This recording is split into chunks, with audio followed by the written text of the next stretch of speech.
Hello बच्चों, let's see this question. So the question is saying which of the following is always absent in prokaryotic cell.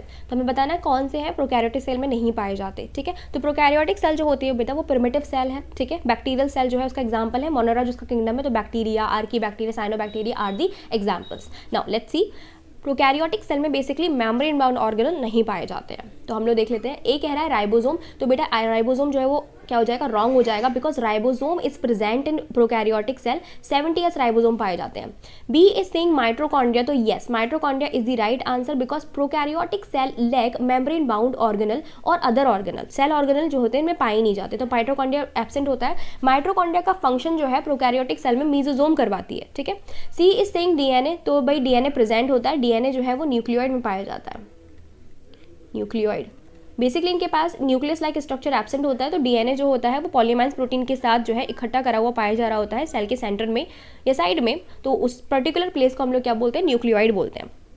D is saying cell wall, तो बेटा cell wall भी इनमें पाई जाती है. इनमें जो सेल वॉल होती है वो पेप्टिडोग्लाइकन की बनी हुई होती है. किसकी? पेप्टिडोग्लाइकन की.